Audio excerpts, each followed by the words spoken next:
whoa, this feels like I have come and we as a family and my business have come so far. Hi, I'm Paige Killian, and I'm passionate about helping busy moms of littles get organized in 3 simple steps. So here's today's organization motivation. Hello. We are back again for another episode.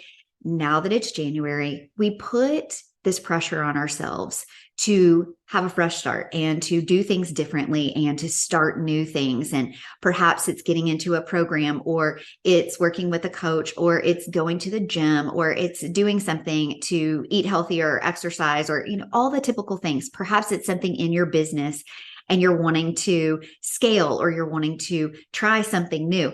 It's all that pressure that comes up. And a lot of times I will pick a word for the year. And you have probably heard that. What's your word? What's your word for the year? What word are you going to choose? I did an episode on this actually last January. So I'll link that in show notes too. It would be interesting to go back and listen to that and just see where I was at that time versus where I am today, where I'm feeling the pressure to pick a word of the year.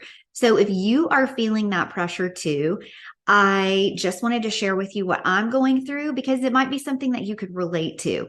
So in 2020, I specifically remember, probably because of the irony, that I picked the word patience, having no idea what was going to be happening around March of 2020. So picked the word in January, and patience was tested for sure that year for all of us. If that wasn't your word, you still had to try and find a way to be patient through all of the craziness and the unknown. And that's a scary thing. So I was glad that I picked that year.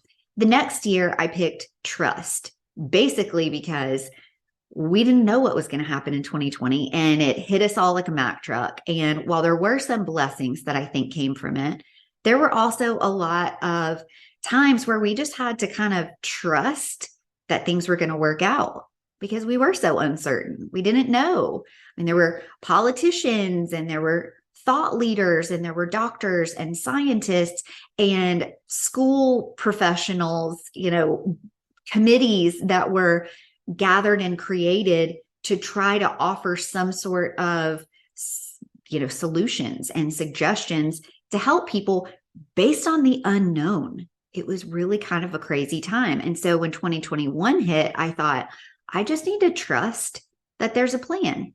I need to trust the process, that God has a plan for me, and that I just need to basically put one foot in front of the other. So after 2021, and I did trust the process, and as my friend Kelly Melbeck says, more will be revealed. You just have to kind of lean in to going with whatever your reality is at the time, and then trying to move the ball forward, not just stopping, not getting that paralysis by analysis that I've talked about before, when there's so many different options and you just don't know what to do. And so you just get stuck. So moving forward, a lot of times happens with trusting that there is a plan, even if you don't know what it is, and you just do the next thing. I talk a lot about 1% better, shooting for 1% improvement, because a lot of times it's that getting started. And in that case, and in that year, trusting the process, that just doing a little bit the next day was going to lead to more in the future. And then we'd kind of figure it out as we go. So the next year, I said maybe 3 episodes ago, but I couldn't remember if I had picked a word. And I was actually talking to the kids about it because I said, hey guys, remember how I always pick a word of the year and we talk about it? I said, can you guys remember what my word was last year? Because I couldn't remember if I even said one, or if I just maybe kind of just, well, I don't know. Did I coast? I didn't coast. A lot happened in 2022. And it was actually my Duke, he's 8 years old in 2nd grade, who said, he was saying something like, oh, I think it started with a P. Was it purpose or passion? Which I loved hearing those big words come out of his mouth confidently, and having this kind of adult conversation with him. And Isabel was shaking her head and she's like, yeah, she's 12. She was like, yeah, that does sound familiar. And she was like, it was another word that was like following your passions and following your purpose. And all at the same time, we were like, pursue. That's what it was, because I remember it was first being patient, not knowing what was going on. Second, it was trust. So we were trusting the process, not knowing what was going to happen, given all of the stuff that we had been through the year prior. And then the world kind of started, dare I say, it started to get back to normal. What's normal, right? Now we all have this new normal, so they say.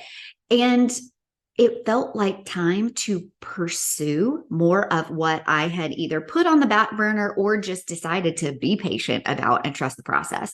And that was the year that I decided to pursue a little more. I was pushing a little more. I had gotten in the word, I had gotten in the Bible, and I had looked up what were some of the things that the Bible said about pursuing things and your purpose and your passions.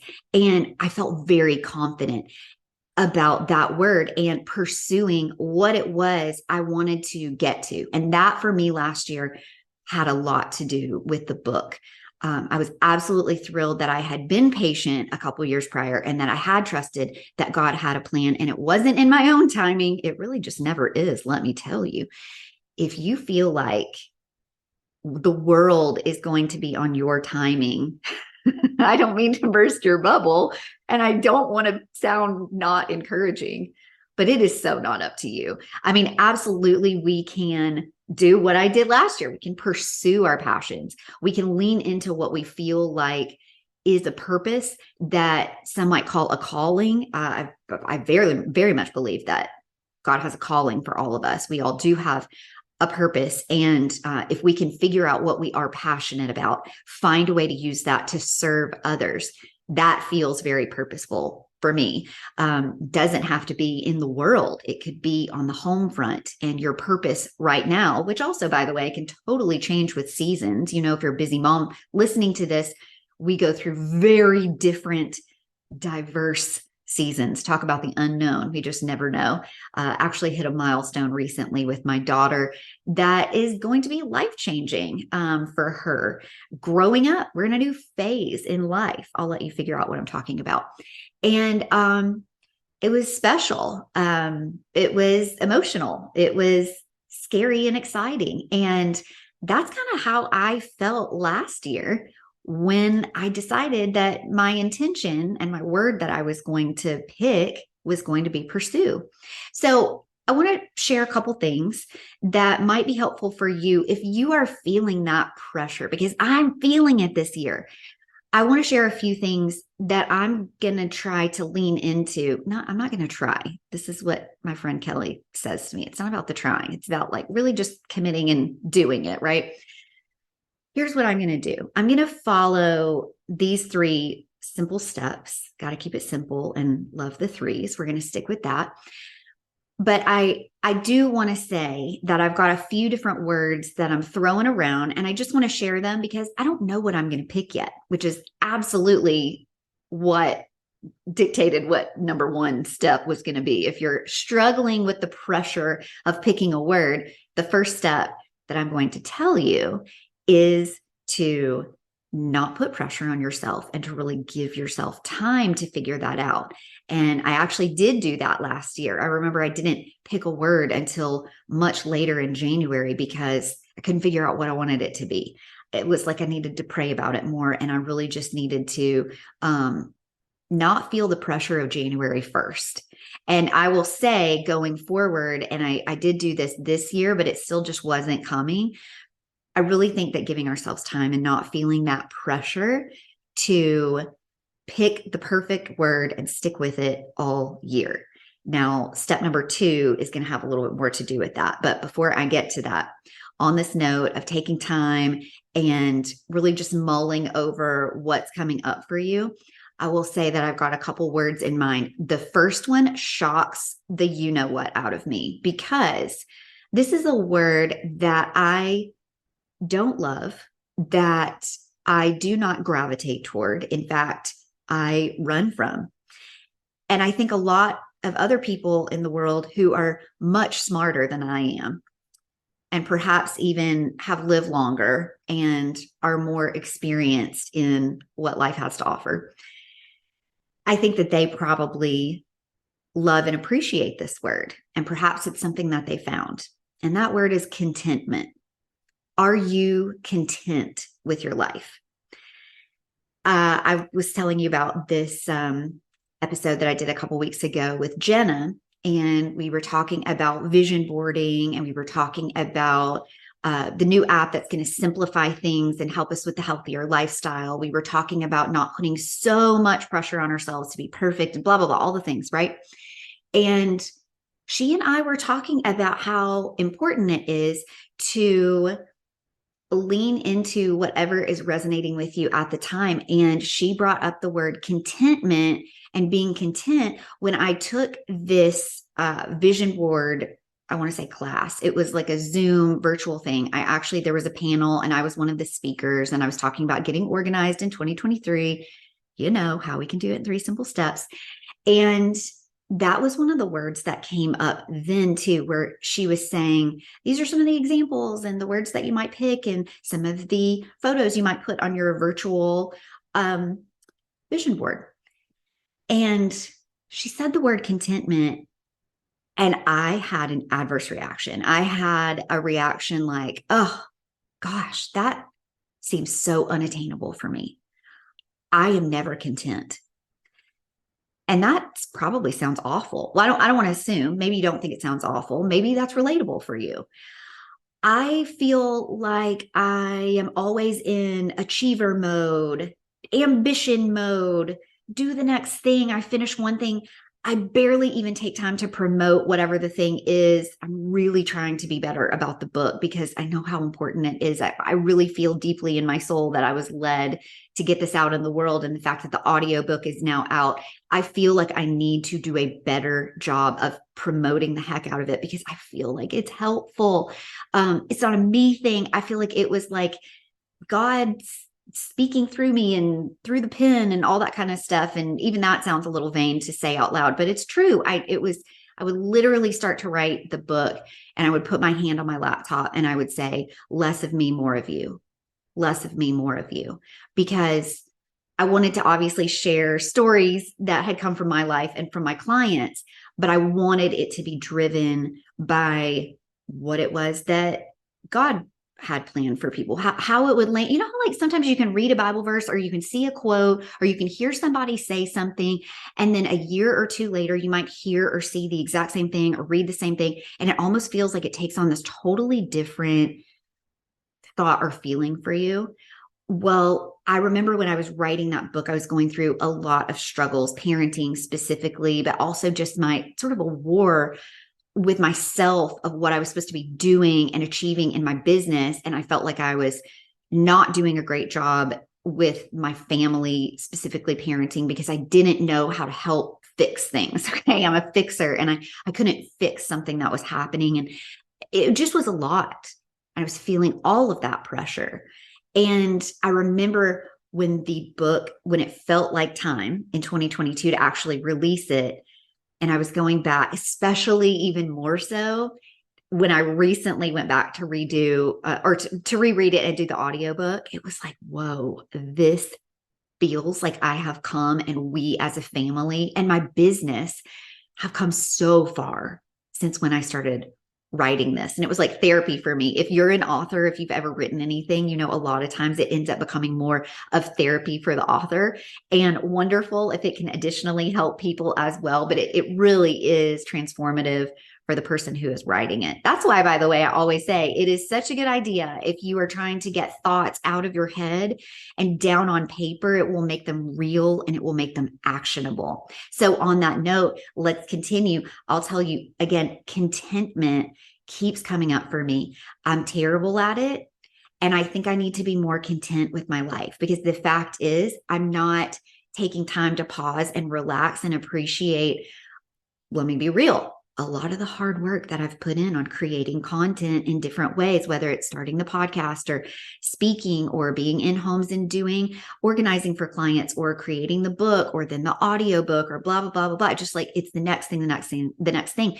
And I've created all of this content and I'm not pausing to sort of sit with it, appreciate it, enjoy it, and have a little downtime before I immediately am trying to be on to the next thing. So if you're like that, and I'm sharing this with you because if you're like that, not only can I relate to you so much, but I would challenge you maybe to think about if you are actually content with your life. And that's not a bad thing. And that's what I'm realizing.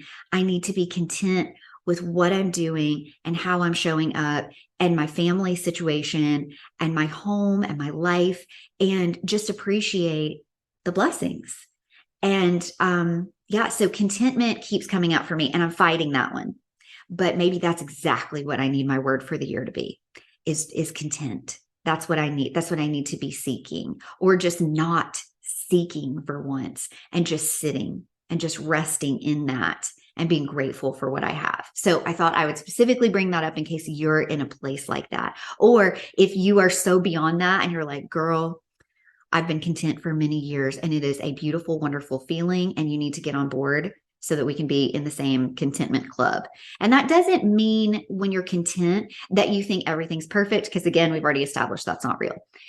But it might mean that you're taking a little break and you're appreciating what you've gotten, right? You're going to stop to smell the roses. You're going to look around and pause for a moment and be really thankful and grateful for what you do have. If we have taken that time to be content and know that we have this like deeper joy within us, and that for me is faith-based, which by the way, faith is another word I'm throwing around. I feel like it goes hand in hand with being content with the life that God has given me and this life that I am living. Faith is a word that keeps coming up for me because I feel like that should be a heavier focus in my life right now. I don't ever want that to be on the back burner. I want that to be what drives my life. I need to feel content and I need to lean into my faith and have faith that it's sort of like trust the process. Like I talked about, I just trusted that God had a plan. Have faith that I don't need to constantly be pushing out content, creating new things, even though I am a creator naturally. That is just in me. I can't help it. I love that. And it brings me joy. I talk about productivity all the time. Creating things gives me life. Meanwhile, I can only draw a stick figure. Like I'm a terrible artist. My family members are way more creative in that realm. I used to joke that my kindergartners would laugh whenever I would try to draw something in kindergarten. They would give me a hard time about like, what is that, Paige? Yeah, because they called me Paige. They didn't call me Miss Killian. So faith is another thing that I'm feeling like I'm throwing around and need to work on. And then the other thing is family. You know, that was something that really was at the forefront during the pandemic because we were all living on top of each other. And also because we were dealing with a lot of those parenting things, that some things were coming to light and some blessings were happening that I needed to lean into. And that was a big year for family. That was the big year that patience was my word. And if I'm doing what Kelly Mobeck says, she says to set outcomes, not just goals. Like, how do you want to feel? Outcomes are the feeling that you want to have. So I really do feel like I want to keep the faith, have faith, feel content, make sure that I am putting my family at the forefront. So those are the three words that I'm really thinking about this year, but I don't want to put so much pressure on myself. So the first thing I mentioned is just making sure you really are taking the pressure off of yourself by giving yourself time, the time you need to think about it, and don't be bound by that January 1st or January anything date. At any point in time, you can do what is my second suggestion for you. So if that was your essential and really just giving yourself that time, that grace, then your enhancement, that second step I'm suggesting, is that you will either commit to the word that you've chosen and give it some time once you figure out what it is you feel like God is putting on your heart. Commit to that. Because sometimes if we're so quick to dismiss it and be like, well, that didn't work out, come third or fourth week of January. That didn't work out. I'm totally abandoning that plan. Well, maybe you need to stay a little more committed for a little bit longer. Because again, wow, Kelly, I'm just quoting Kelly left and right today. Hey, Kel, are you listening? You're all over this podcast. She would say more will be revealed because you don't always have all the answers up front. Lord knows I haven't. I'm still learning every day, work in progress. Okay, so if there's that commit to it part of step number 2, the enhancement to your, giving yourself plenty of time as an essential. Once you pick that word, there's the side of it that is commit to it. But then also I'm going to go hand in hand and say, you can also perhaps pivot if you need to. So definitely give it enough time to pick the word. And then that enhancement, that step 2 is going to be commit to it for long enough. But then don't be so bound to that word that you feel like, oh gosh, I really feel like that wasn't right. Because we don't always get it right. You know that. I don't have to tell you that.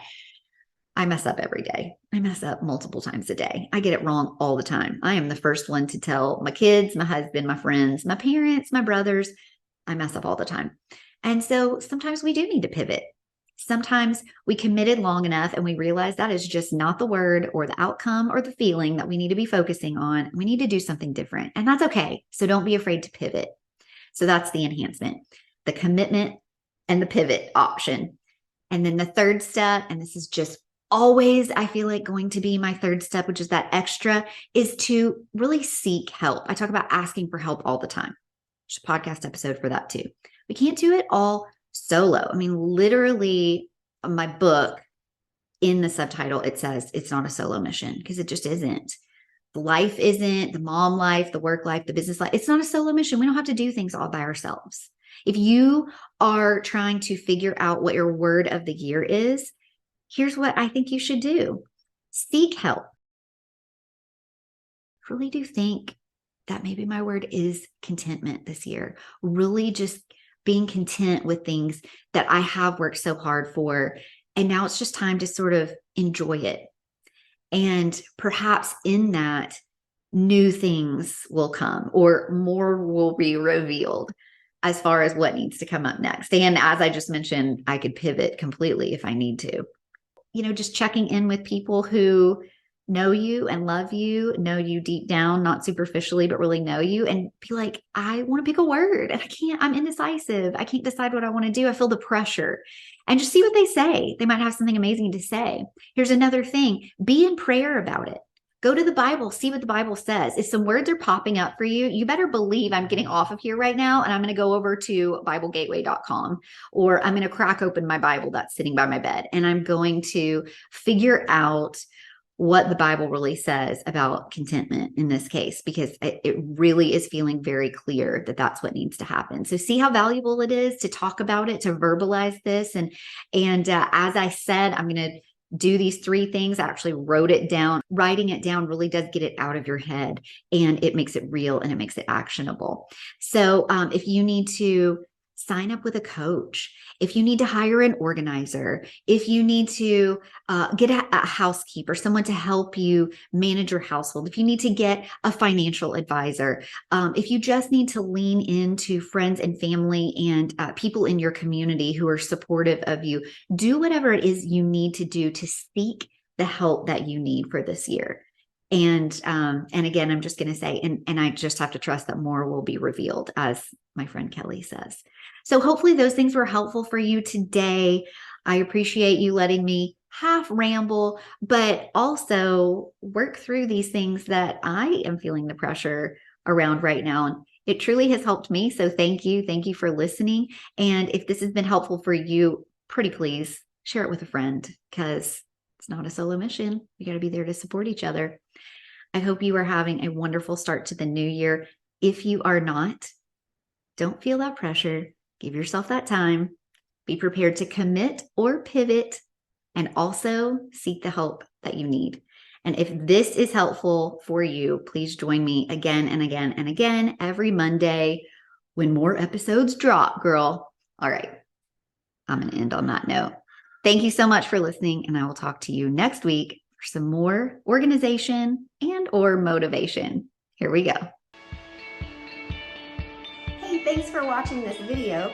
For more resources to organize and style your busy life in 3 simple steps, head over to everythingwithstyle.com and connect with me on Instagram at everythingwithstylemom. Don't forget to check out the Mom's Organization Motivation podcast over on Apple Podcasts, Spotify, any of your favorite platforms. And if you loved this video, it would make me so happy if you would subscribe and share it with your friends.